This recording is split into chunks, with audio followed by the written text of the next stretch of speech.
I'm Brian Wagstaff. I'm the new president of Portland Urban Beekeepers, with the board supporting me in the transition, which is very helpful. Tonight, we've got Steve Gomes on queen rearing in small self-sustaining apiaries.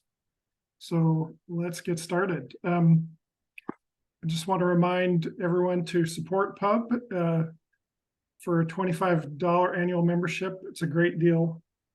Swarm list, Bee Buddy program for both mentors and learners. Bee days at the apiary, which will be coming up soon.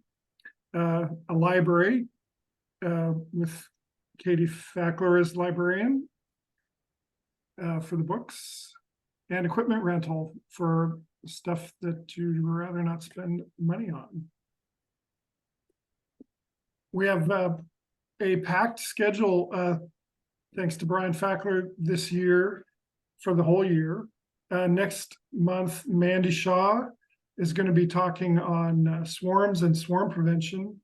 And Angie Dunselman from the Netherlands will be in town speaking on Asian hornets and her experience with their arrival in Europe.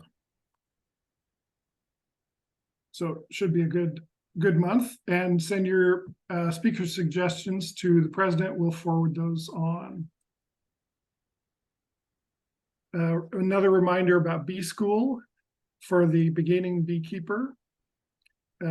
Detailed actionable information and a good chunk of instruction at the Tabor Space Cafe on the 24th. It's $110 and gets you a book and 1-year Pub membership. So sign up on the events page and contact me or anyone if you have trouble or if you need assistance getting into this class. And first and third Sundays, you get hands-on experience with the bees at Green Acres. I'll be out there soon to join you. And some reminders about what to do if you still have bees in January and February. It's a good time to repair your woodenware. Definitely time to start ordering and assembling and painting any new hive components or laser etching them. Make your Varoa management plan and order your miticides and any equipment you might need. If you feel like you're going to buy equipment, now's the time to get those orders in. Check your food stores and add emergency food if needed to avoid starvation. And there's a printout on my refrigerator for the recipe for food stores, and get your orders in for packages or nukes. And for new beekeepers, sign up and attend the Pub's bee school. This year, if you're starting the OSU Master Beekeeper program in 2024, I'm participating in the program with my mentor, Katie Fackler. You're invited to apply for a scholarship to cover the cost of 1 year of the program. And so they're offering this. The deadline is coming up January 31st. And send us an email. What got you interested? Why do you want to participate? And how it will contribute to your short and long-term plans to support bees. And does your current schedule allow you to support Pub's education efforts? And why are you a good candidate? It is a significant time investment. So just questions for you to reflect on and send in. And Brian, one follow-up to that, we will be sending out an email and posting on Facebook this slide information, so you don't have to memorize it. It's a lot. Yeah. Anyway, I encourage you to join the program. It's great that we have it here in Oregon. And Jen, did you want to talk about Give Guide? We had a very successful year. Sure. Yeah, this is Jessica. Thanks to everyone who helped out with Give Guide this year. I would, we all consider this really success. It's a very, there's a lot of time commitment to it. There's a system in place, and you kind of have to go with the system in terms of their program. So we definitely all stepped up and did that. Our total donations, of course, were over 10,000, which we met our goal, which was terrific. And I love the data. I think that we had 253 total donors. Our 7 club members who donated, we're very appreciative of that. The fact that over half of all the donors gave 25 or less shows that small donor amounts, no matter who you give to, no matter what nonprofit you support, small donor amounts really matter, and they add up, and you can see they did so here. So again, a great effort. And I think our goal for the year is to figure out, how do we want to spend this in a way that supports Pub's mission? And what we'll make sure we do is that we're communicating that with you. I think what I would love to see is that 70 club members donate next year, right? That they see the value in supporting an organization that is supporting beekeepers, native bees, bee research, other nonprofit. How do we work with other nonprofits to promote beekeeping and environmental issues? So look for more of that as the year continues. Thanks, Brian. Thank you, Jessica. So now we've got our speaker of the evening, Steve Gomes, certified in 2022, proficient in overwintering queen banks as a part of self-sufficient small-scale apiary, honeybee pests and diseases. And his research project was on the effects of vaporized oxalic acid on honeybee brood. And Steve, I will turn it over to you for the rest of the session and stop sharing.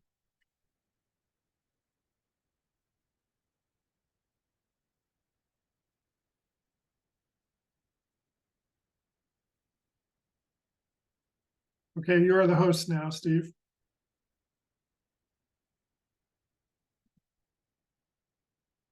And you're on mute.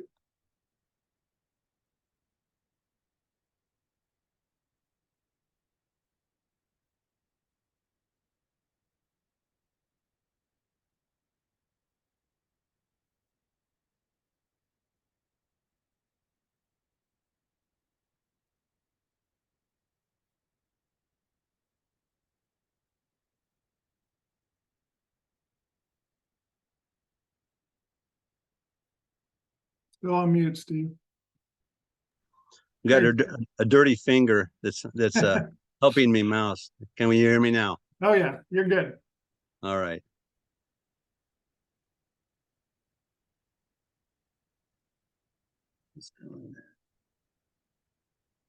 Is it coming up? Is it coming up? Not yet. Let me try here. See if we can go here. We got it? Nope. Not yet. No screen. Okay, hang here. Oh, what's missing here? That ominous green button that says share screen. Let's try it again. There it is. You got it now. Okay, you're good. All right, there we go. My grandfather always said, if you want to make toast, you got to be smarter than the toaster. Oh. Anyway.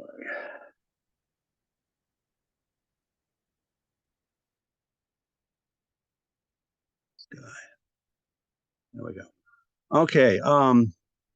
Just a quick background about myself. I got introduced to beekeeping when I was a teenager. I had an uncle who had a farm in Happy Valley, and I was one of those troublesome kids that always would tease animals, and I teased a mule up against an electric fence one day, and then my reward for that weekend spending with him was to clean all of his beekeeping equipment. So that was my introduction to beekeeping, and it fascinated me, and it's been a lifelong pursuit for me wherever I've lived.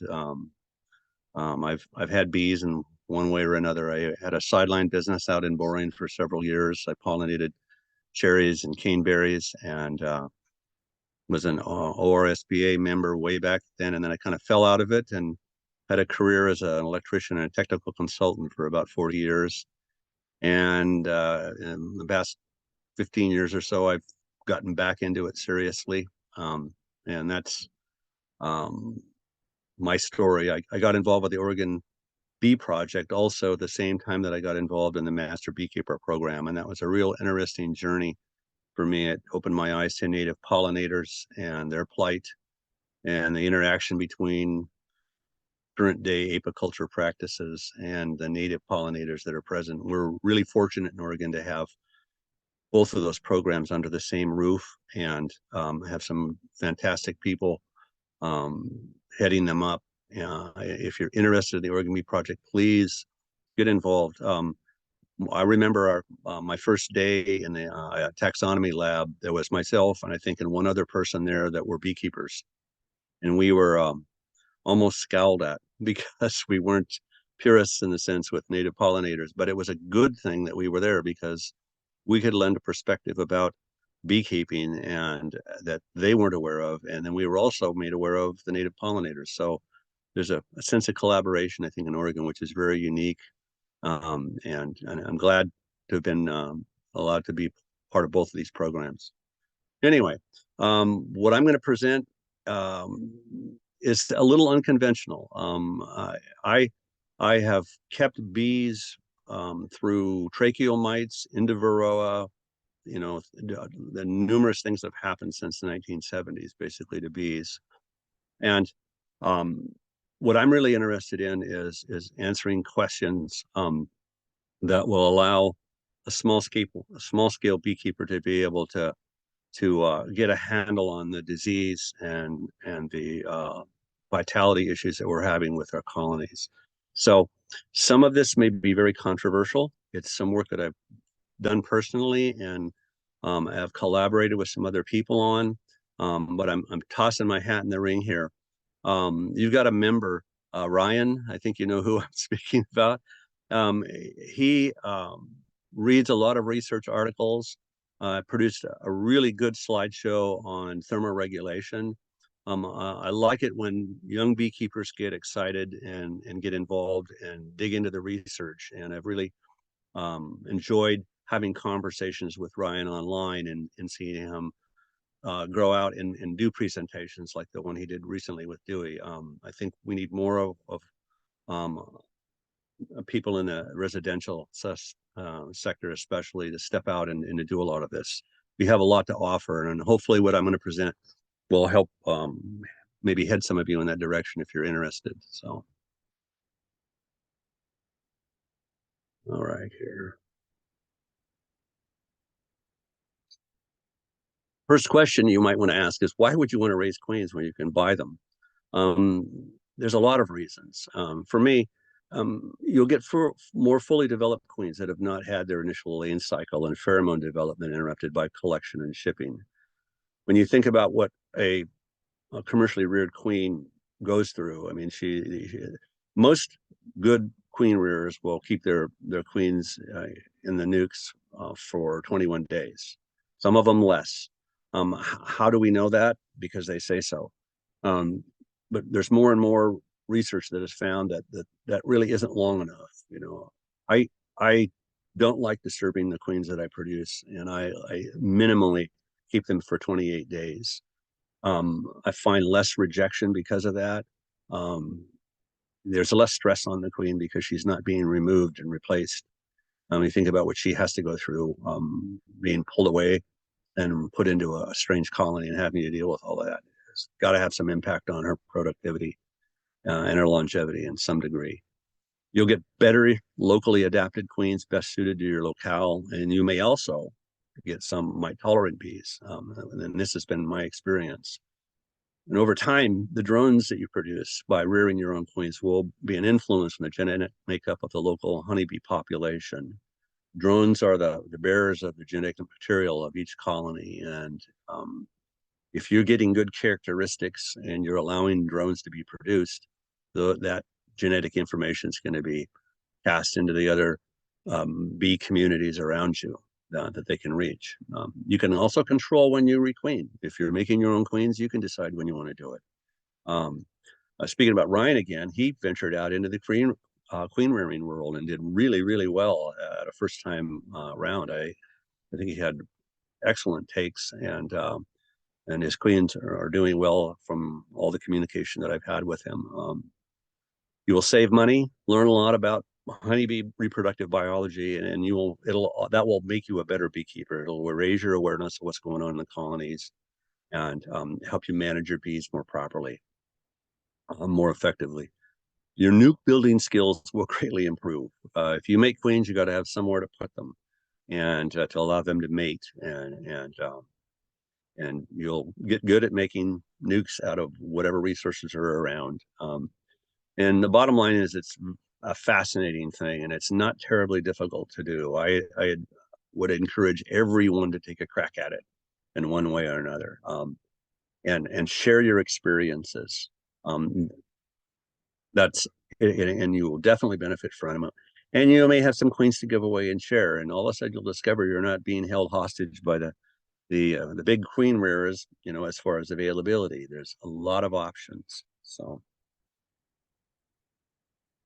queen rearing can be as simple as making a walk-away split and letting the colony rear its own queen, or as complicated as grafting larvae, starting and finishing queen cells, placing those into mating nukes, and verifying those queens get mated. And you can go way beyond that, all the way ending at instrumental insemination, which is a whole nother deal. You determine what methods you're going to use, what level of complexity you want to invest in, and the number of queens you want to produce, and then what time and effort you are willing to invest to achieve that. Every time I've attempted to rear queens, even if I failed, I've learned something. I'll keep copious notes, and in the dark hours of winter, sit down and review them, and make some changes with what you do from year to year. I have a page, that's probably my most valuable page in my journal, apiary journal. It's called Lessons Learned. And every time I have an aha moment, I write it down, and then I revisit all those.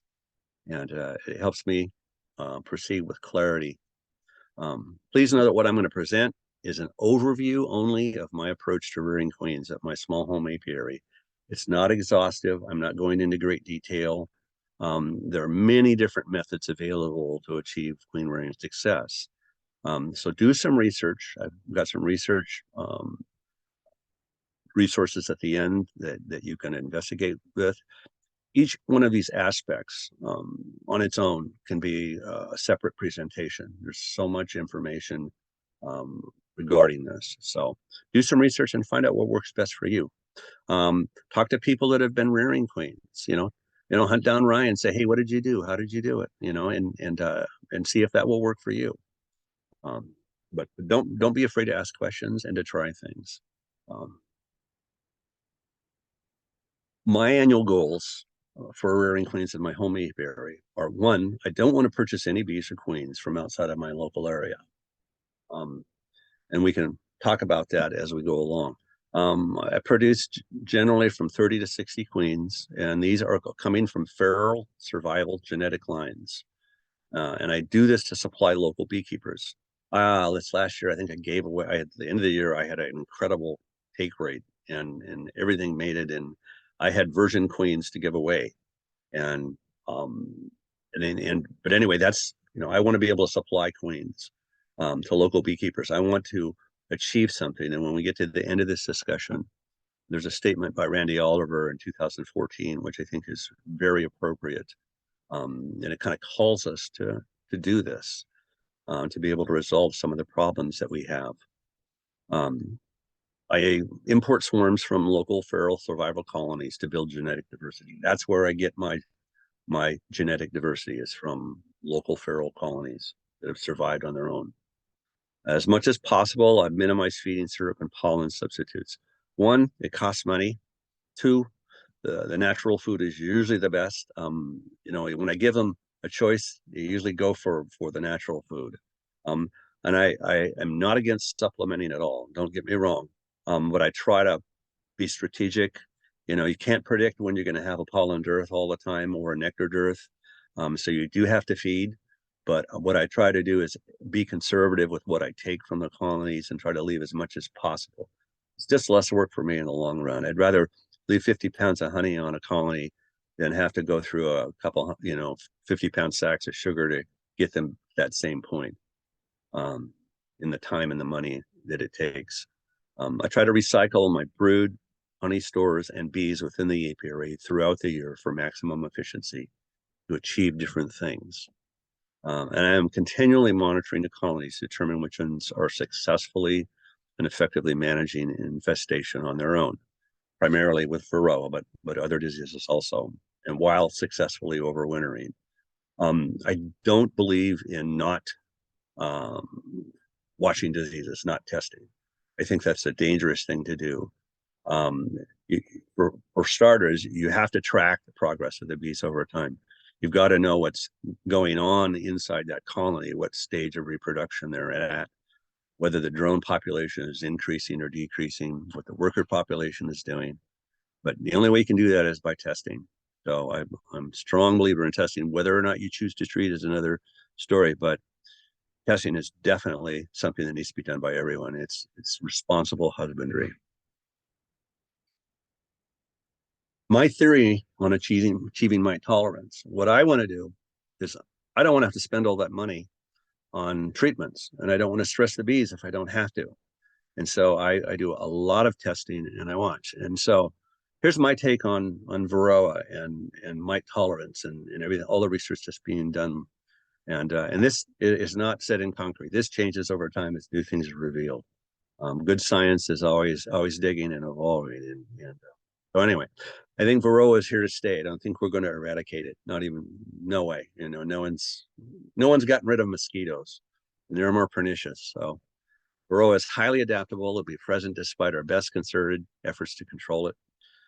And there are unmanaged feral colonies that survive with Varoa present at low levels.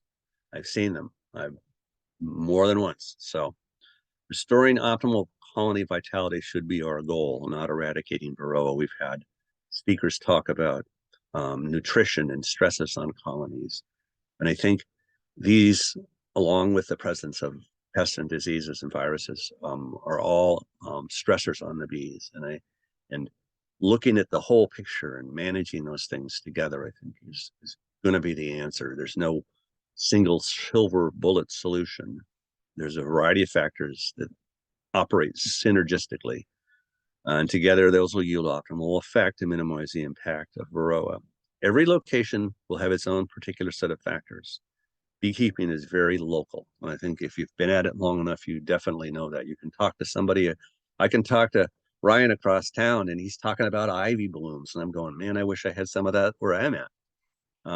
But, every location is different. And so you have to keep that in mind when you are approaching this. This whole issue of managing Varoa and helping the bees become mite tolerant is a very broad and multifaceted issue. Lots of research, lots of really brilliant people working very hard in different aspects of it. That's a topic unto itself. One thing that I have studied a lot, and am very surprised that this has not been approached more, but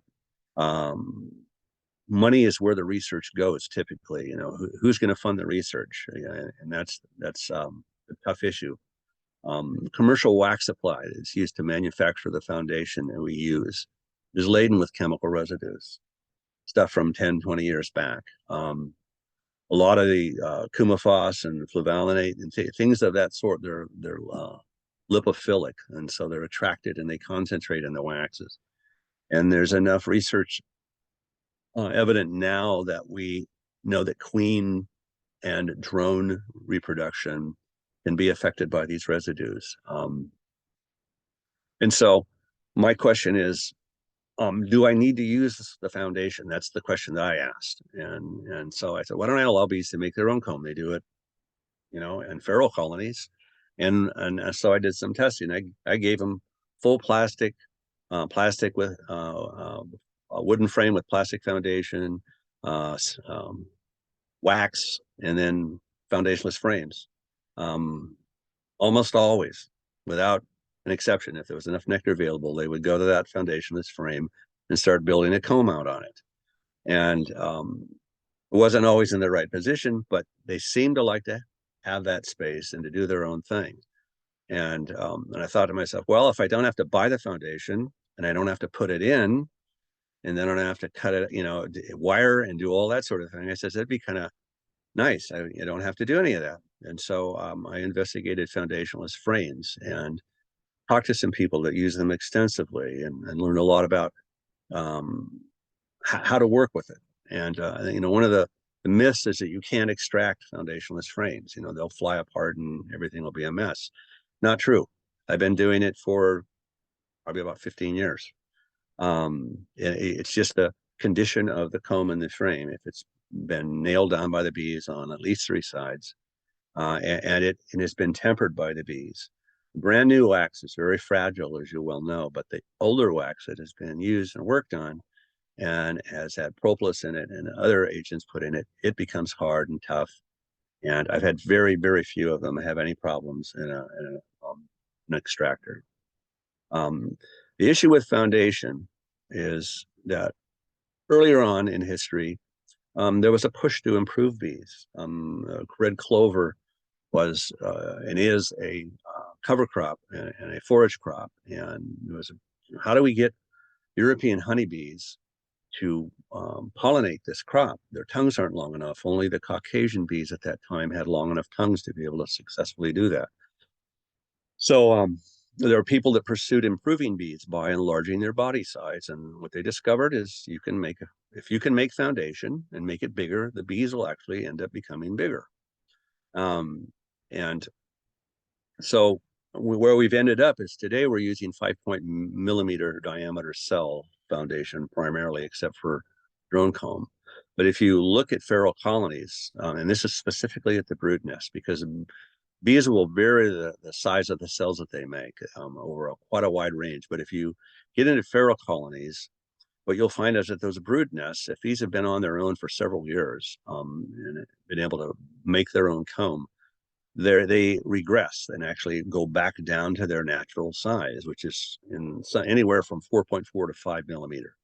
There's no one size of small natural bee. It varies between the races of the bees and the locale.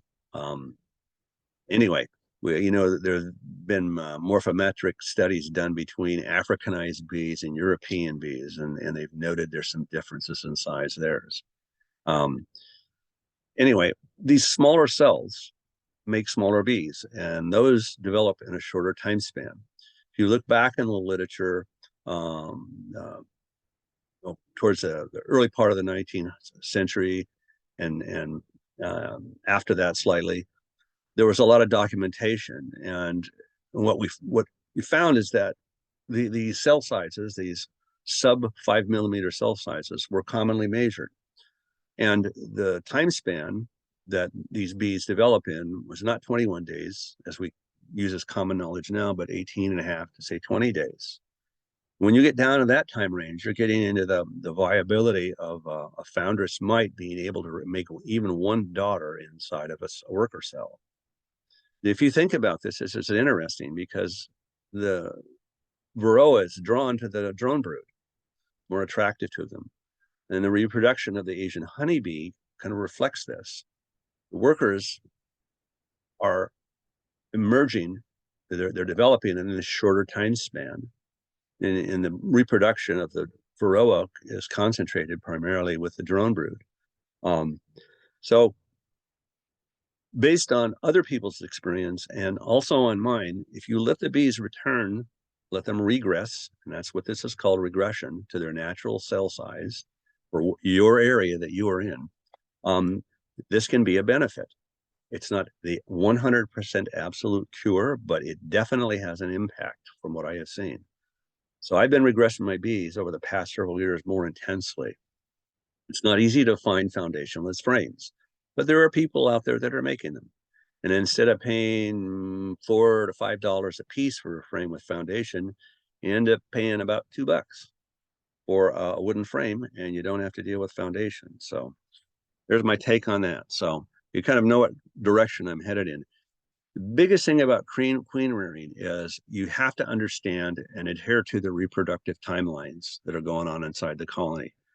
Queen's on a roughly 16-day timeline, and she does not, and the workers do not deviate from that. If you got to go somewhere and you don't come home, and that's the day that your queen cells are emerging, and you don't get to them and segregate, isolate them, you'll find a carnage. One virgin queen will get out, tear all your cells apart, and all your hard work and their hard work is gone. So you need to understand that each caste, the worker, the queens, and the drone all have a role in ensuring a successful mating of the new queens. And in the spring, you got to have an increase in worker population. And then and after that, if the resources will allow, they will go into drone production. You'll find that going on.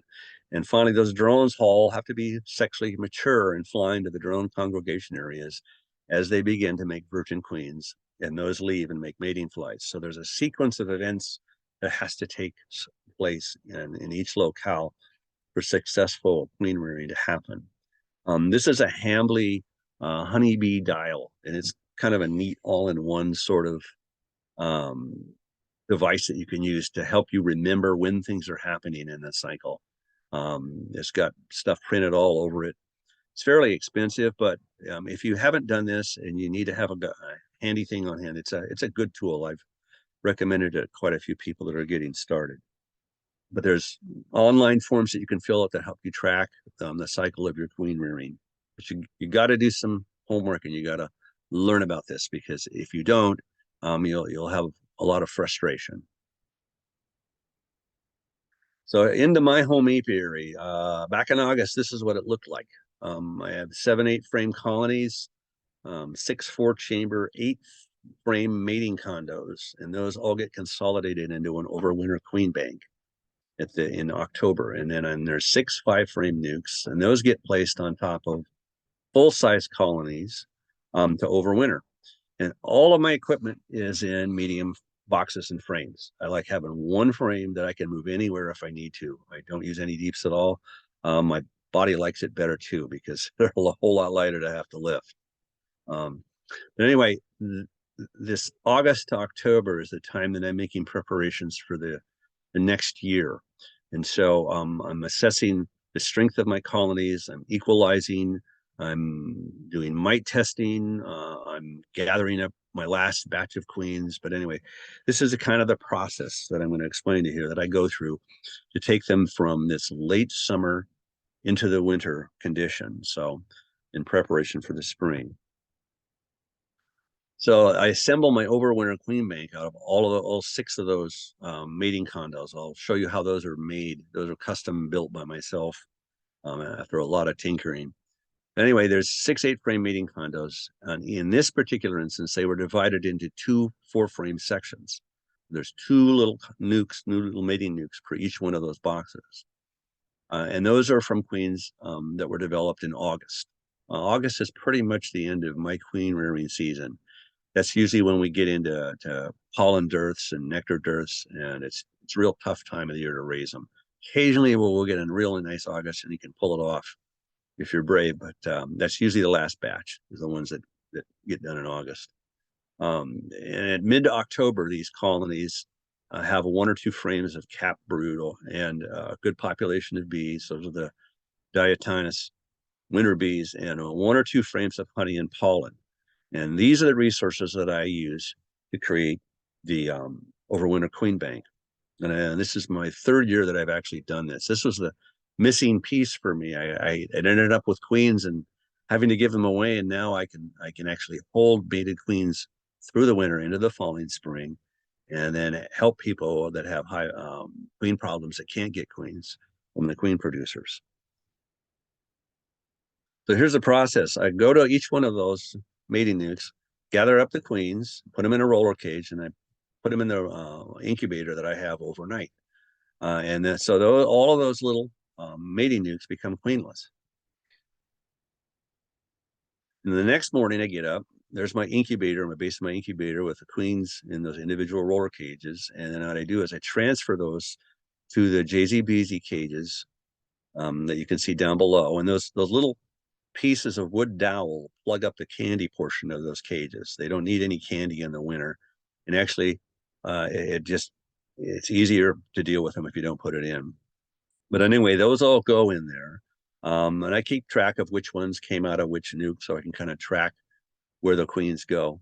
But they all go into that bar, and then that bar in turn is mounted into a banking frame. And I came up with this simple, small banking frame design. I got to thank Ellen Topesholzer she used to work at Oregon State. Now she's at Cornell, a really great field researcher. She wrote a great guide to queen banking and another one on queen shipping with Dr. Sagili co-authoring. And anyway, this has been published, and I'll have that resource connection at the end. But anyway, it talks about how to do this banking. And she gave me a lot of great information and connected me with some people that helped. But anyway, out of the 12 nukes that were there, 2 of them didn't have queens, and those are the empty cages at the end.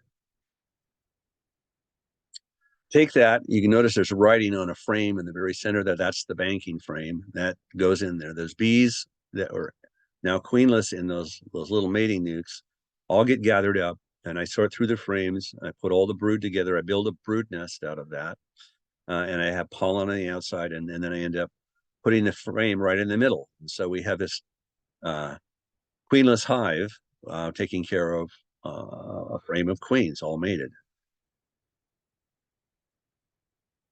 And I end up finishing it by taking what honey stores are available and fill up a box or 2 on top of that bank. And so they've got a full supply of honey for the winter. And the longest I've kept queens in a bank was October to April. And all of them survived, and they laid well once they were placed. The ovaries shrink down when they're in cages and they don't have access to laying. But once you release them and they build a retinue and get going again, their ovaries swell right back up and they go to full size and start laying. Anyway, 5 months is pretty much the standard, but you can go longer. You get about, it's not uncommon to see 10% of your queens die, and that just happens. Not all of them survive that being kept in cages like that. But in general, they do pretty well if you've got a healthy, large group of winter bees and taking care of these queens, plenty of stores. They do well. So that's one piece. So how do I build the overwintering queen bank out of this mating nukes? So all those are gone now, and I've got my overwintering queen bank built. And so I can retire all my mating nukes to my equipment shed. And so my next step is to deal with those 6 nukes that are sitting out there. Well, those are my workhorse colonies. And what I've adopted is the overland overwintering method. And there's a apiary in Maine, I believe, the overland apiary, and they are the ones that kind of pioneered this. And all it is setting a set of nukes side by side on top of a full-size colony on a screened bottom board. And what happens is these nukes end up being my brood factories. If you follow Michael Palmer of French Hill Apiaries in Vermont, he has developed a really amazing system, very well thought out, very thorough, and he strategically adds and moves resources out of these nukes. They're a double nuclei with a common wall. Well, anyway, what I've done, because I like using 5 nukes, I don't build any special equipment. I just cozy them up to one another and achieve the same results. And then I've got the flexibility of using those 5 frame nukes to do other things. Anyway, here's what that looks like. In the upper left-hand picture, there's a top cover, a telescoping cover, and then an insulation rim, and then a bottom board. And below that, it shows that bottom board with the 2 holes, double screen holes that set on top of a full-size colony. And then you put the 5 frame nukes on top of that side by side, add the insulation rim and your insulation above it, and inner covers also are used, and then finally put the telescoping cover over the top. And so what happens is that common wall that's between those two ends up being the center of the brood nest. The bees sense the heat from one another, and they use that to their advantage. Here's a picture of those side by side in the middle of the winter. I've circled the common wall with green in each picture, but you can see in the infrared image, it's very warm where those two come together. And you'll see that. You'll see brood right up against that common wall. And so what I do is move that entire assembly onto a bench. And so they're still side by side. All I do is I block that double screen from underneath with a piece of plastic on board, and they continue being side by side and start growing through the spring. Anyway, Michael Palmer has put together some really neat presentations. One of them is on the brood factories, and the other one is on managing double nuclei. But anyway, he's talking about this use of these side by side. And if you look on the one that overwintered double nuclei in the spring, the top image from his presentation, you'll notice that against that common wall between the two is capped brood, nectar and pollen and mixed brood, and the honey is on the outside. And so what you do is you will remove brood frames and add empty frames in those as you expand these, and these grow rapidly. The narrow dimension of these and being side by side, these things grow at an amazing rate. I mean, every other week to 10 day, you know, I would say, yeah, every other week you can pull frames out of these things and put new frames in. They will draw frames out that fast if the nectar's available, and they will fill them up with eggs and brood. And you're strategic in how you use these. If you know you have a mixed brood frame, okay, in other words, it's got capped and eggs and uncapped brood there, you can let those progress to the cap stage, or you can relocate them. But anyway, what you have to keep in mind when you use this method is that this is you view this as a single brood nest, and you're moving things in and out of that brood nest. And if you place empty frames above, they have a tendency to fill them with nectar. If you put empty frames down in that brood nest area that they're sharing on that common wall, they will fill them up with brood. And so once you understand how that works, you can use this to your advantage. And my goal is to use those brood factories to fill these up. And so once those things are going in the spring and are producing, I start laying my mating nuclei back down. And as you can see, these are built from regular 8-frame boxes. There's 3 removable aluminum dividers that allow me to divide them up into 2, 4, or 6-frame chambers. And so they're really flexible, just depending on how many queens I want to make. Just as a rule of thumb, the smaller the nuke that you make, the more you have to babysit it, because small changes affect it in a big way. You've typically, in a 2-frame situation, you got a frame of food and a frame of brood. And so if those bees start to bring in a lot of nectar and fill all the cells up that are available on those 2 frames, there's nowhere for the queen to lay. So you have to really watch them and meter the conditions in them when they're small. They're a lot more forgiving when you use, say, 4 frames. So if I divide it into 2 sections, I don't have to babysit it as much. But if I want to produce a lot of queens and I have the time, I can take it down to 2 frames, and those 6 boxes will house 24 queens. And I can typically get 3 rounds of queens in a summer. So, you know, it can vary depending on how many chambers I use. But allows me a high density of mating nukes in a small area. And it's also really, really handy for housing small swarms. If you get them, you can just decide what box size box you need, put the dividers in, plug up the holes you don't want to have used, and away you go. But they have individual covers. That extension rim to the left goes on top of those individual covers, and allows me to feed using 8-ounce bottles through the inner covers individually to those different chambers. All the entrances, if you look in the middle, or down low, you can see different colors.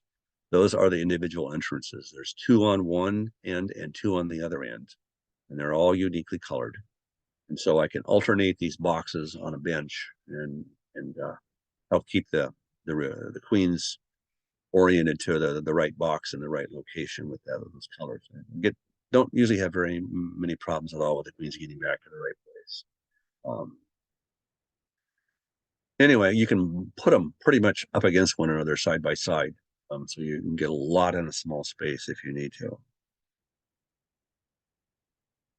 There's a little bit more with those. You can see the lids in place and how the feeding bottles are used. And I keep track of what I'm doing with painter's tape. I just put it on the inner cover, and I have a color code and a location code that I use for each one of these. And so they're uniquely identified, the 24 chambers, if I'm using all of them. But anyway, I just keep track of them inside. Works really well. If I'm not using it, I plug them up with a plastic cap, the feeding holes. Otherwise, they plug them up with propolis. But the individual inner covers are nice because I can get into each one and minimizes fighting and robbing and any problems like that. So, but that's a design I came up with after about 5 years of tinkering with different things. And what I like about it, once again, is the only size frame I have is a medium. I can put it anywhere in any of my colonies. There's no special frames at all. And they do just fine. What I use as a tool to help me do my queen rearing is the cloak board. I really like it. I like it a lot. And the main reason is that you're not tearing a colony apart and taking some of the brood and the bees over here and over there, and you don't have a special box or any of that. All you do is insert this into a strong colony, and it allows you to manipulate that colony for use as both a cell starter and a cell finisher. You're going to want to create a condition where there are young bees in a queenless state with the resources to want to raise queens, and that's what this allows you to do. It has a removable divider that literally allows you to divide the hive into 2 sections. You put the queen down below and then let a lot of young bees come up above without any resources to rear queens, and then you create those resources and insert them. And I can graft 30 queens without any problem in any one of my hives that are strong in each session. Any more than that, you have to add more nurse bees because there's not enough bees to do the wax work and to also supply the royal jelly that's necessary in the 4 days for those queen cells to get to the point to where they're fully stocked. So, but anyway, the way a cloak board works, this is from Susan Colby's website. She's provided if you want to know how a cloak board works, go to her website. She has free downloads that talk about how to use it for queen rearing and also for banking. Really good articles. She is an excellent resource. But anyway, it illustrates how this is used. On the very top there, it shows the colony in its normal state. And what you do is you rotate it 180 degrees, insert the cloak board with the divider removed, facing. So what you've done is you've spun the entrance 180 degrees. You have the cloak board's entrance facing the original direction. And then what happens is you go through a sequence of steps here. Once the cloak is installed, the queen is sequestered below. And while there's a queenless populous condition up above, there's a lot of young bees and resources, but nothing for them to rear a queen. Okay. And then what you do is you insert that divider back. And what happens is queen is down below. And what happens is the foragers will leave. And what they can't do now is they can't go into that entrance on the cloak board and through the queen excluder and get back down to that lower box. So that top box gets really crowded. And you want that. You want that crowded condition, lots of bees, and lots of resources, but no queen. Anyway, they're in a receptive state at that point. And then the third down there, you insert your frame with the grafts on it into that. And then within a day, they have found those grafts, and if they accept them, they will begin drawing them out and filling them. But anyway, you're picking newly closed first instar larva, little tiny larva. The egg actually goes from being upright to laying down and goes through its first molt, and that's when you want to pick them. But anyway, that's how a cloak board works. The beauty of the cloak board is once it's done its job, you can just take it out, put the colony back like it was, and you haven't lost anything. I've kept my colonies that I used to do this in honey production. They quite often will have a super on top of them. I'll do it at the end of May or June, and they're still gathering honey and putting it away while they're doing this in the box underneath. And it's quite surprising.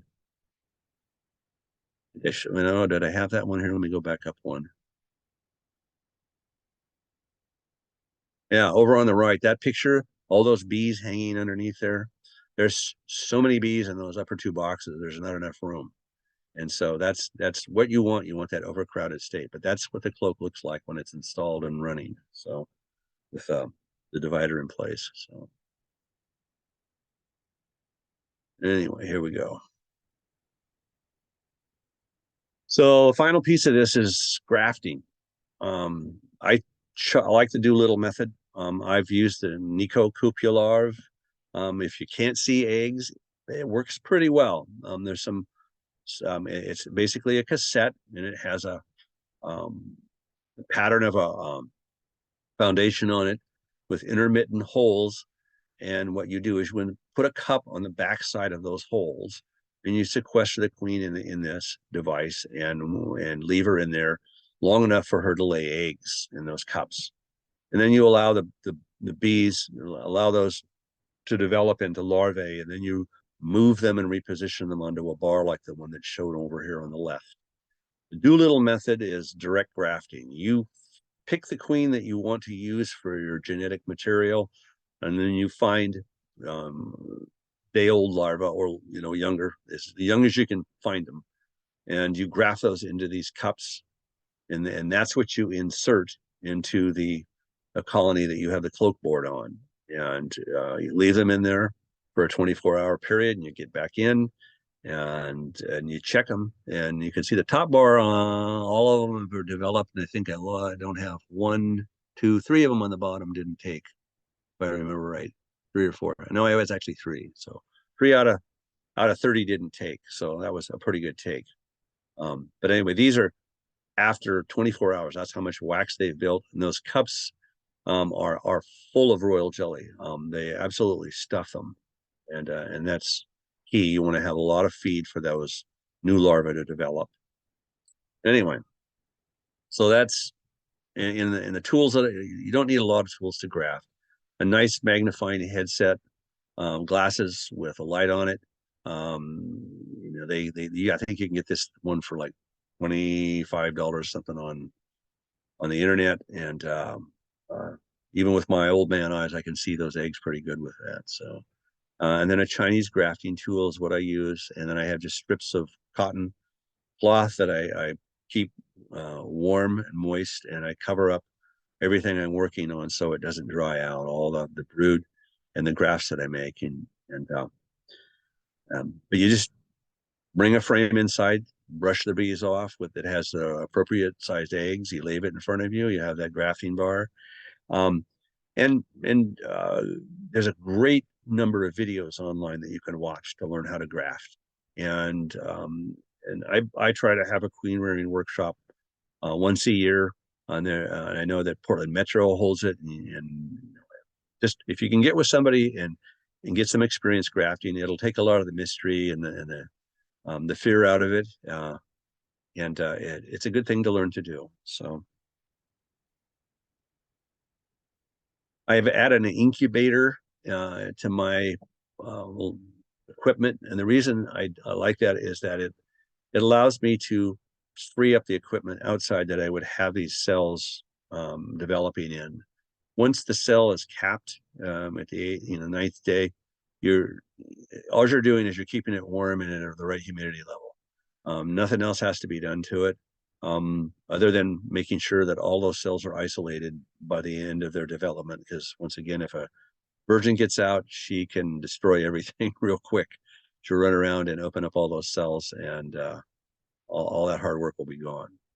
But it allows me to let them emerge individually, occasionally get deformed, or you may end up getting something like black queen cell virus, which is nothing fun to get if you like rearing queens. But it allows you to see the condition of the queen as she emerges and determine whether or not you want to put her in a mating nuke. A lot of people will just put the cells, the ripe cells in there, into the mating nukes prior to them emerging. I've got the luxury of not having to do that. I can only put viable queens in. So, and then that's a whole skill into itself, introducing virgin queens and watching how they behave. And there's a lot of little tricks of the trade that you can learn about how to handle queens and introduce them by getting involved in this. The roller cages over on the right can be used to do all kinds of things. I will house virgin queens and leave them feed. I typically don't keep virgin queens more than a week. They don't seem to do very well unless you get them into a colony, fairly quick.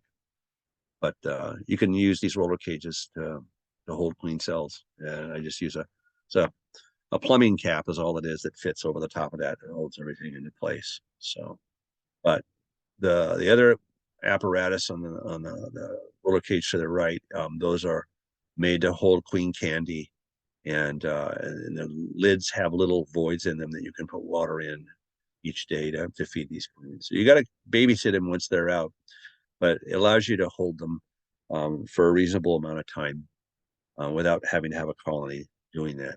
Another option to holding queen cells or virgin queens is to put down a double screen board and a box on top of an existing colony, and just move some nurse bees and brood up there, and just making sure they don't rear a queen. But you can have these cages all up there, and the bees will care for them also. If you don't want to buy an incubator, you can use an existing colony. So I talked about genetic material. Where do I get my genetic material to prove my stock? And I made the mistake of going to a lecture by a couple people up in Seattle that were bee hunters, and they started to talk about Tom Seeley and all the research that he had done. And this was prior to 2016 when his book on wild bee hunting came out. But I can say, is probably the most definitive living resource when it comes to bee hunting. He has done behavioral biological work for so many years, and he's used this over and over to locate colonies. He's really honed it to a fine art. But anyway, he was nice enough to share it in a book. And if you want to know how to bee hunt, get his book and find somebody that's nuts enough to do it like myself. It's a really interesting thing to do. It'll teach you a lot about foraging behavior, and but it's a different set of equipment than you would use to deal with bees normally, and understanding how they forage and about availability of forage sources is important to be able to do this successfully. But anyway, what a feral survival colony is a colony not managed by any human intervention that has survived for 2 or more consecutive years and then shown signs of regression. That last part is mine. I'm looking for regressed bees. When I find regressed bees, I know they've been on their own for a while. And it's a good bellwether. It helps me separate, regressed bees from commercial bees that have flown the coop and have inhabited a hollow. Anyway, I check annually to find out if a colony is making it through the winter. I go out in February with an infrared camera on a calm day, and I go locate the tree that I've found, and I see if it's got heat and bees coming out of it, and at the coldest time of the year. And if there's bees in it, then they're making it through the winter. And so if I've seen that in at least 2 consecutive years at a location, I use that as a green light for me to set out some swarm traps. That's where I want to get my genetic material, is from those kind of colonies. How do I locate them? I vet the targeted bees by size. And I'll show you how I do that at a chosen site during a nectar dearth. And then I find the colony location using the bee hunting techniques. Why do I want to locate these colonies? They are potential sources of genetic diversity for mite tolerance. No one's treating for mites in these places. Either they're dying out or they're making it. Tom Seeley's work on the Arno forest, and he talks about it in the Honeybee Democracy, shows what happened to these feral colonies when Varoa came. A large die-off in population. And then as that population recovered, excuse me, they became genetically distinct from the other populations outside of the forest. Their survival was made evidence in the genetic makeup, the genetic markers. So we know that these bees are able to adapt. We don't understand all the mechanisms, but those feral bees, have become mite tolerant to some degree.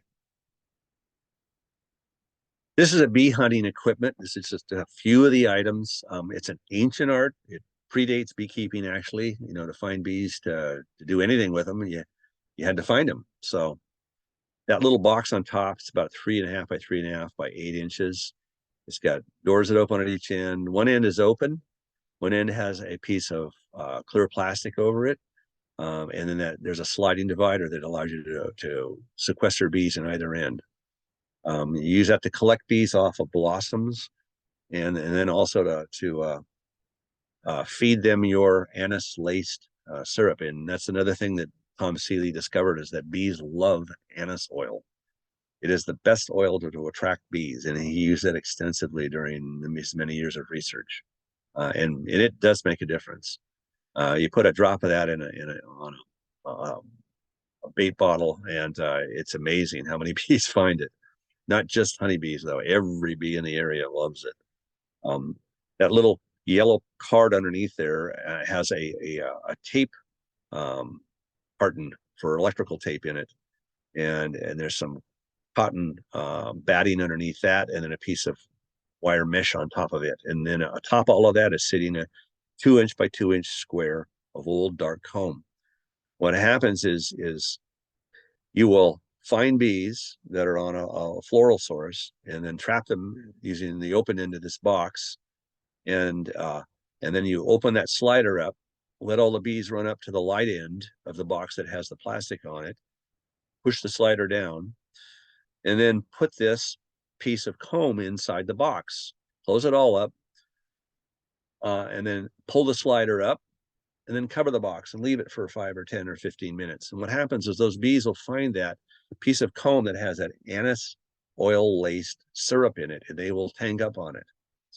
And then you let them loose. And what they do is they take off and fly, and they will go back home, and they will do a waggle dance saying, "Look what I found," and hopefully bring back friends and coworkers. And so eventually you get a fair number of bees coming and going.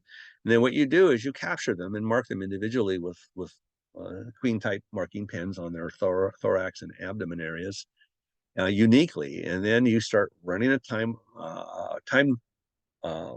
trials for them to leave and return. So you know what time they leave, start a stopwatch, and see when they come back, the same bee. And those travel times can tell you approximately how far away they are. He did enough work knowing where the bees were coming from and going to get it down to minutes, both unloaded and loaded travel. And you use a compass to get the right bearing that they're traveling at. So with a stopwatch and a compass, you can determine travel time and direction, And you move towards the colony in steps, eventually revealing its location. The one other thing that I found out, and this isn't something that he talked about either in his research, because he's working with bees, he's not differentiating between ferals and commercially reared bees in a suburban urban environment, but I am. And so I had to answer this question: how do I know which bees are from feral colonies, and when I'm out and I'm hunting for them, and which ones are from commercially reared colonies that have just swarmed and left? And so those little bottles on the bottom are, well, they're about a little larger than your thumb. But anyway, I punch 4 holes in those and I fill those with anise laced nectar, and I'll put them out in an area that I suspect may have a feral colony in it. And I'm attracting them to do something. And this is what I'm going to do. That bottle on the left there is just a Jif peanut butter bottle. It's been spray painted black inside, and the inside on the lid. And then I drill a single hole. That hole has been the key to my success in narrowing down my hunt for feral colonies. I came across that by accident. When I'd started regressing my colonies back in 2015-ish, I was using JZBZ queen cages. Well, after about 2 to 3 years, I noticed something happen. And what it was is the parts of that JZBZ cage are a fork, a candy cap, and the cage itself. That fork is used to plug up the far end of the cage. That middle on the right view shows a very narrow bar across a rectangular hole. That is a queen excluder. And what you do is you pull that bar out to allow the foragers and the nurse bees access to the queen. They'll pass through that little opening. What I found is that little opening is about 4.3 millimeters. Well, how does a 5.4 millimeter bee get through that? They muscle their way through. The plastic's fairly soft. It's usually in a warm environment, and they can squeeze through that. But this is what JZBZ instructions say: to reuse that cage and to exclude the use of that as an entrance for workers. Put that fork in there. You can see it has 2 little notches on it. Well, it pops in there across that opening. Excuse me. What happens is that does keep 5.4 millimeter bees out really well. They can't get inside. But what I noticed after about 2 or 3 years, I'd take one of my old JZBG cages I was introducing to queen, and then stick it in there, and it had the fork in, because I'd popped out that bar, on a previous use. I'd open it up and it was full of bees. The bees had got inside the cage, and it just, I wasn't thinking at the time that those bees were small enough that they could get through there. Well, that fork is a hard material, and it's thicker than the cage material. And so it provides an obstruction, but the bees had regressed. They had gotten small enough, and I hadn't been measuring them. I just knew that they were getting smaller. They can get inside of that. And so what I did is I found out what that distance was between the edge of that fork and the edge of that hole.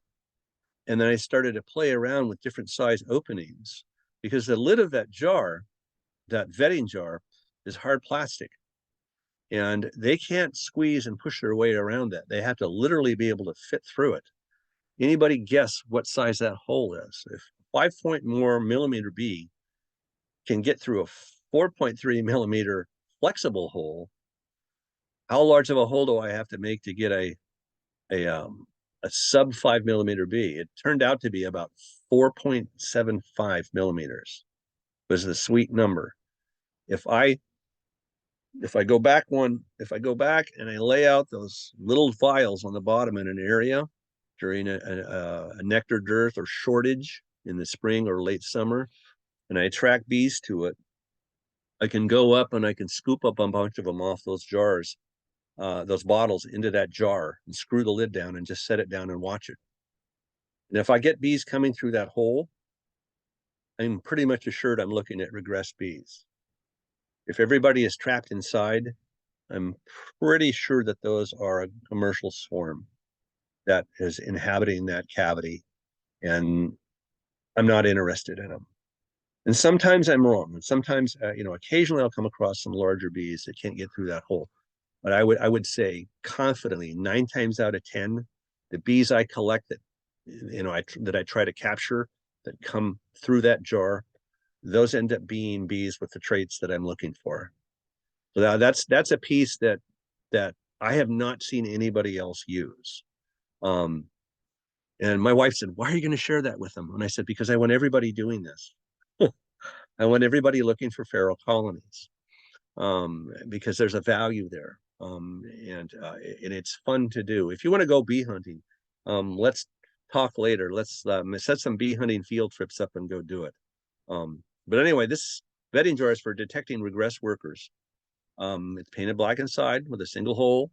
3/16 of an inch bit is the size that you want to use. For imperial measurements, okay, or 4.75 millimeters. But anyway, that's the magic number.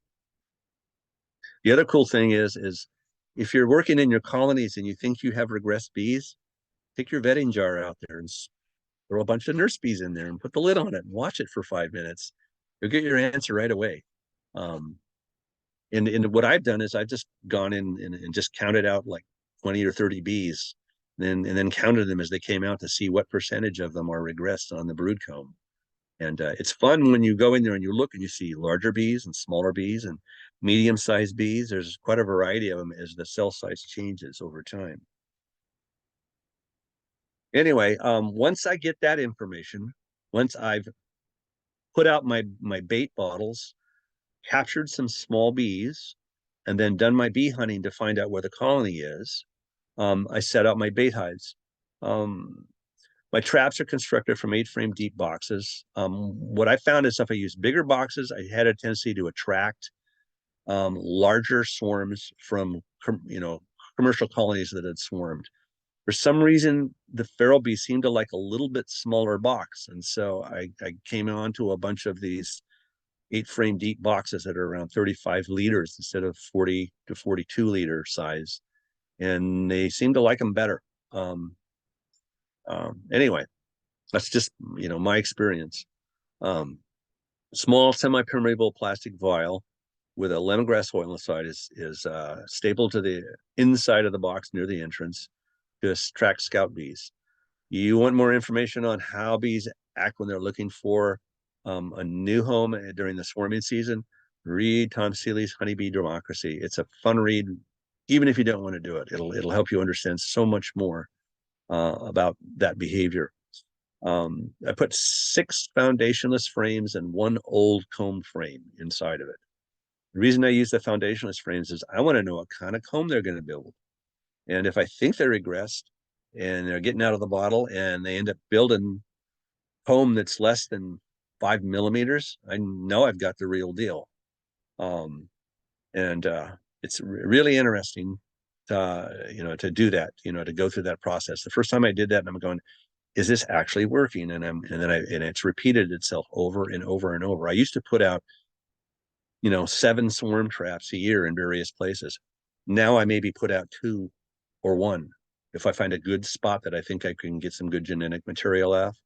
I'd rather spend my time putting out fewer traps in better locations to harvest what I consider good genetic material to proceed in the direction that I want to go than putting a ton of them out there and getting everybody else's bees in the process. I check them every other week to avoid getting a lot of honey. I don't like packing those boxes, 10 feet in the air down a ladder when they weigh a lot. So I watch them close.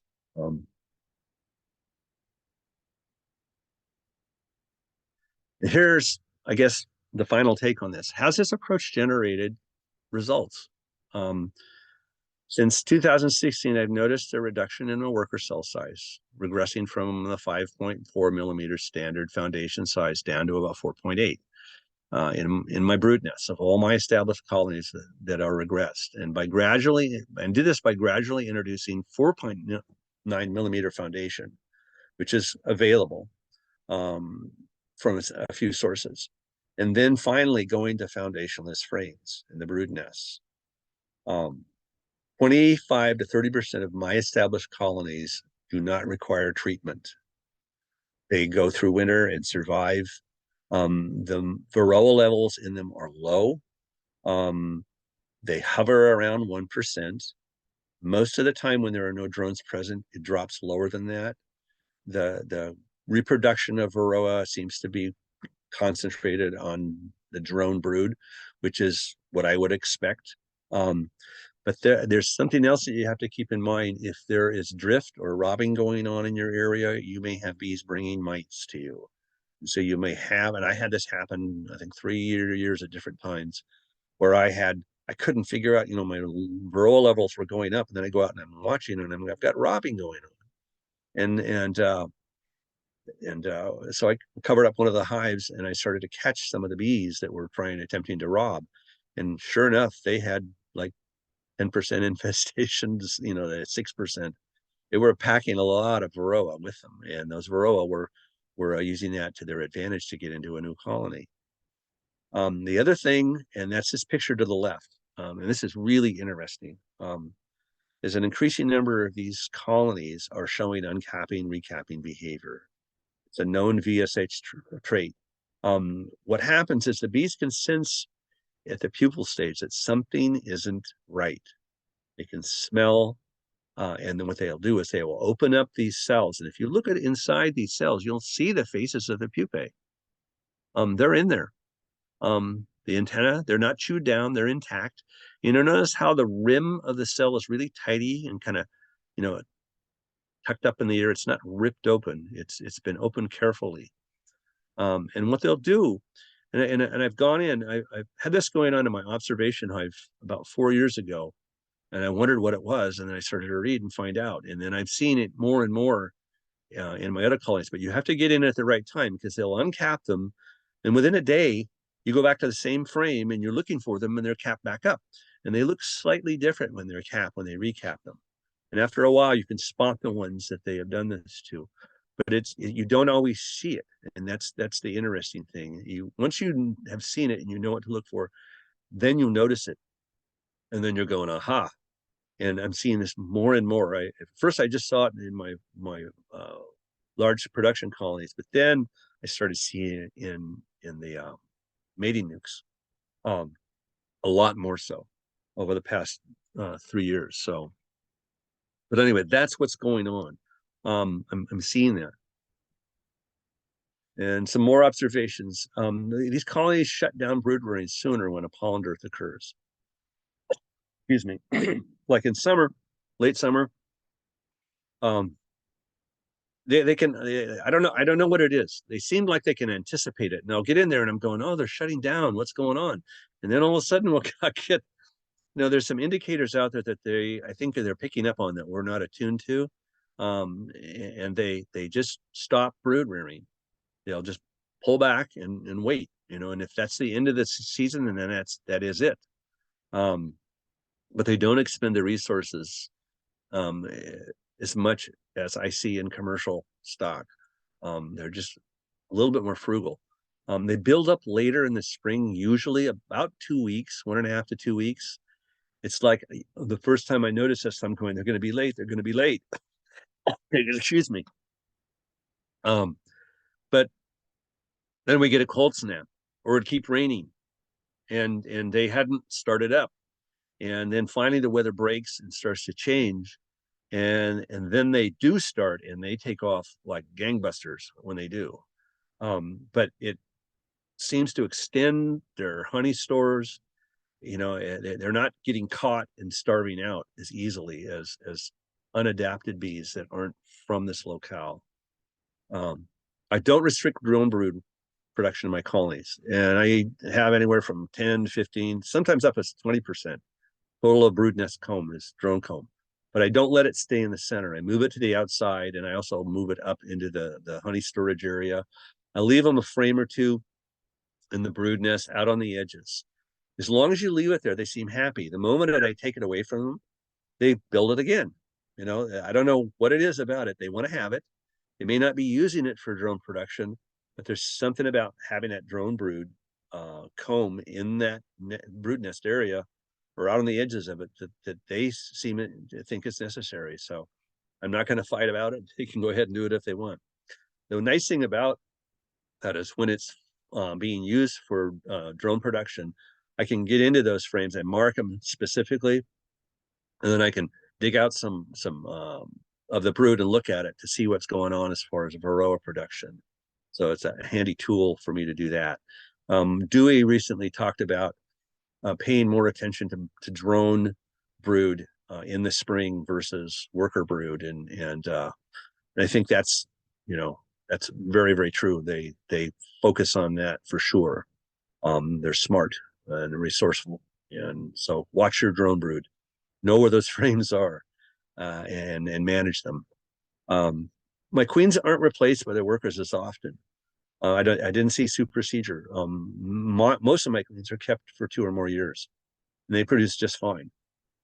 I think if I go back to my early statement about my perspective about mite tolerance, is that wax supply and the chemicals that are in that wax that we are subjecting both drones and queens to in the process of using foundation, I think impacts their vitality and their longevity.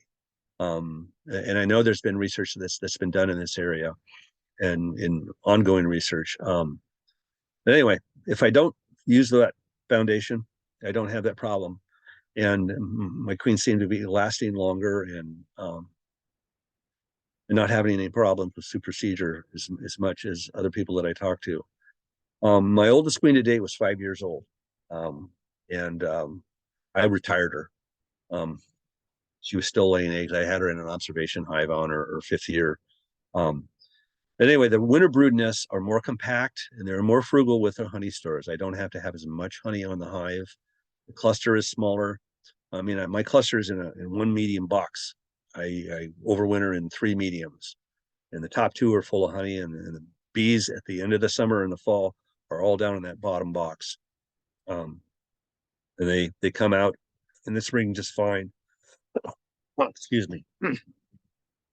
So here's that statement I promised you that Randy Alder made. If you want to read an article, really good article that he wrote for ABJ back in March of 2014. It's called Queens for Pennies. Anyway, he talks about 2 things. One, he talks about responsibility in husbandry, about managing diseases and infestations in colonies. He kind of gets on a rant, and he admits it, but I think what he says is very appropriate. We need to be responsible. Thinking that these domesticated bees that are raised for commercial purposes, are capable of managing these diseases on their own. They're not bred for that, okay?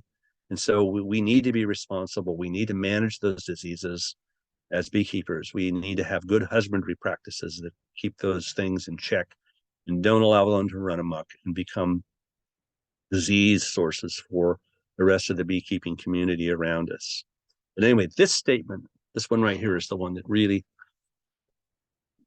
excuse me, rang a bell with me. There are pockets of mite-resistant survivor bees naturally evolving in feral populations all over the country.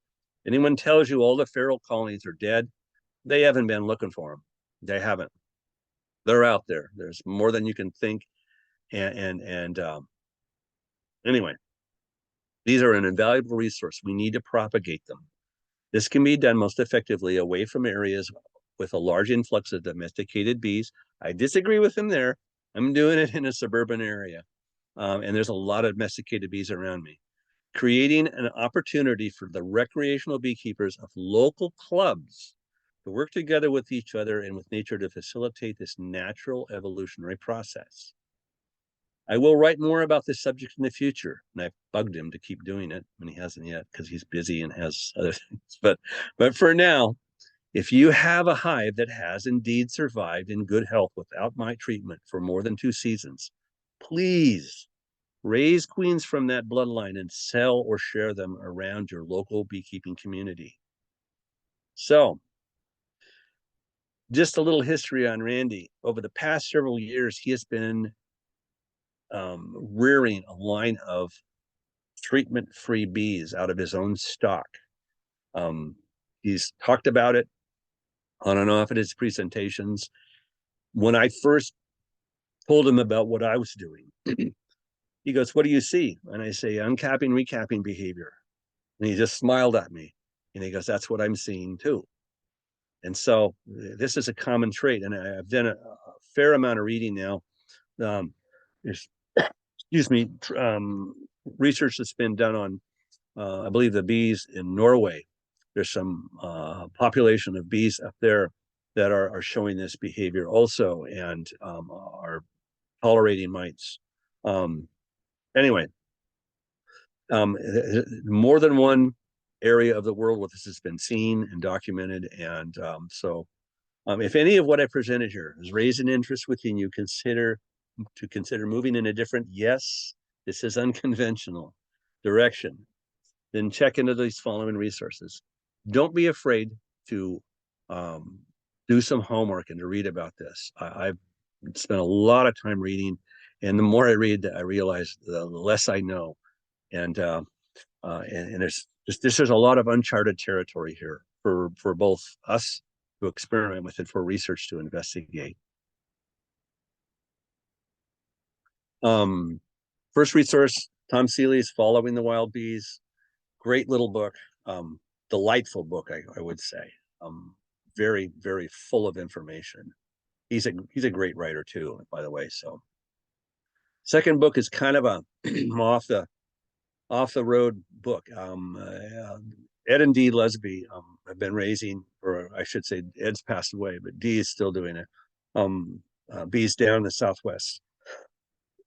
It's been excuse me, a lot of time documenting the issues of wax foundation, small cell bees, and just husbandry practices that were going in the wrong direction with respect to these things. They've got a ton of documented information, and it's you have to sit down and reread it 2 or 3 times to really get what's in it out of it. Anyway, another one, Michael Bush. He's kind of learned from the Lesbies and adapted his rearing practices to suit his needs. He's in Nebraska. And he's involved in publishing a really good value. It's the Classic Queen Rearing Compendium. You notice X-Star Publishing did his book, and the Lesbies book. That thing has got, well, you can see the list: Doolittle, Miller, Alley, Henry, Smith, Jay, and Hawkins, Isaac, and Pellet are all authors in that book. It's just all their different methods and studies and notes. It's a real good value. But the interesting thing is a lot of stuff that Michael Bush has published is available online for free at his website. Anyway, Michael Palmer, I think he's done some brilliant work explaining how to use double nuclei. He has YouTube presentations talking about these brood factories, his sustainable apiary. And by the way, he's working on a book. He's trying to get this all down on paper. And I think it'll be a fantastic resource when it does come out. Then finally, seasonal management of these double nuclei, how he maintains them year after year. Of course, Randy Oliver, small scale queen rearing. If I was to tell you to read one thing, read Queens for Pennies. It's very meaty little article, but it really gets to the point on what you can do. And then, of course, Susan Kobe at Washington State University, and all her work in insemination and importing semen, drone semen from European continent. She's got 2 articles in there that talk about the cloak board method, how to use it. Really, really good guide, very comprehensive, easy to read.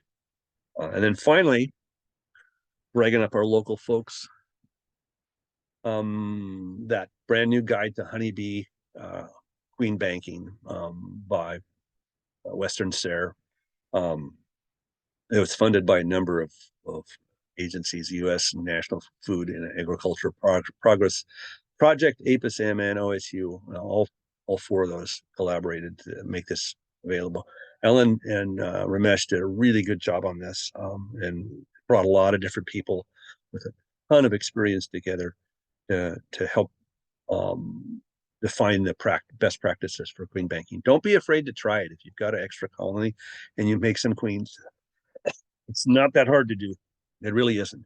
And I've got 8 mated queens left out of the 11 that I put up this year in my bank. I just looked at them, I think 2 days ago, just to make sure everything was okay. And what's nice is going into spring and having, a handful of these mated queens available. If some of your friends have lost their queen and they can't get any because of the shortage, because of the almond producers and all the beekeepers that use the queens from the queen producers are all tied up and spoken for early in the year.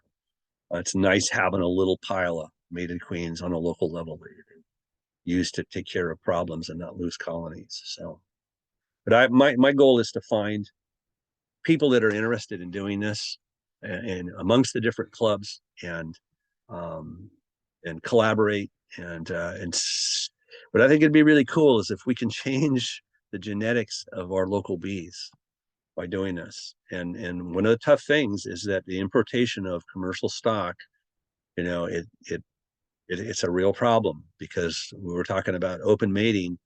That's going to be an influence. But if we don't rely on it and we start taking it in a different direction, I think there's a possibility. I mean, I've done it on a local level here. I kind of know who around me has bees and where they come from. And I've seen one of them was Paul Anderson. When he took me on as an apprentice for the Master Beekeeper program, I asked him what his bees looked like. And he'd never been in my hives. He didn't know they existed. And he didn't live very far away from me at the time. And he starts looking at him and then he kind of looks at me and he goes, "Those look like my bees." And I'm going, they probably are.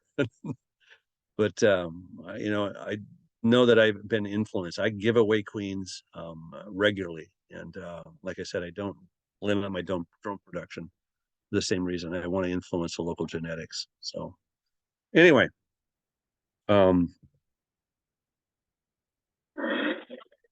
anybody know this sound?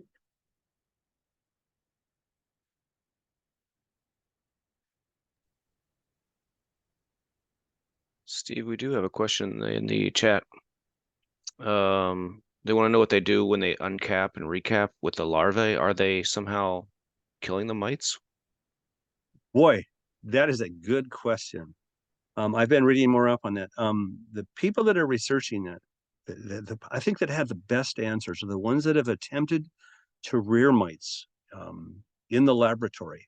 And they said that it is not an easy thing to do. They are very difficult to rear. The conditions have to be just right. And what they are saying is they believe the humidity, airflow, it's hard to say what it is. The opening it up is either disrupting the reproductive cycle between the male mite and the female mites inside the cell, or it's killing them. Either way, the bees seem to know how long to leave it open and close it back up. And sometimes they will drag the pupa out if it's too far gone or they don't like the condition of it. They'll drag it out. But we don't know. We don't know specifically what the mechanism is, but it works. To some degree, it's working. So that's all I can tell you right now. We had another question too that wants to know how you test your bees, and I'm presuming that's for mites. I use the detergent wash. My nukes, I use a third of a cup of bees. All my other colonies, I use half a cup. But I use, 2 tablespoons of Dawn dishwashing detergent in a gallon of water and old mite wash cup. Great, that's all the questions in the chat. If anyone else has a question, you can go off mute or post in the chat. Okay, I'm gonna stop share. Is that okay? Yeah, that's great. You can turn it back over to Brian. Um,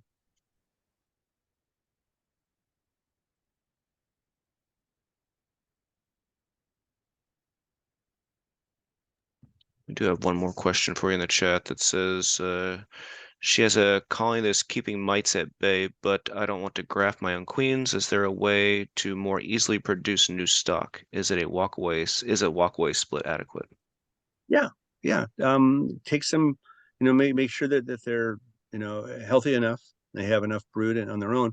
But yeah, make yourself up a nuke when the weather's, decent enough for them to be able to survive. And put the material in there. Excuse me. I got to apologize. I'm coming off of having COVID, and that's was my Christmas present this year from my family. So, make up your nuke. Make sure that you are seeing drones flying. Okay. And then the other side of that is that your daytime temperatures need to be up close around 70 degrees for mating to take place. So time this when you know that you're going to get those kind of conditions, because you want them to be able to successfully get that queen mated in return. But yes, you can do that. You don't have to graft. Like I said at the beginning, it can be as simple as that or as complex as instrumental insemination. So yeah, make your nuke up and put the material in there for them to do that, and see what happens. Worst case, if it doesn't take, you can put another frame in there and give them another shot at it. So, but please try. Let us know what happens. Got one more question for you, and they want to know how many, let's see, how many different queen lines from feral colonies do you have? I don't know.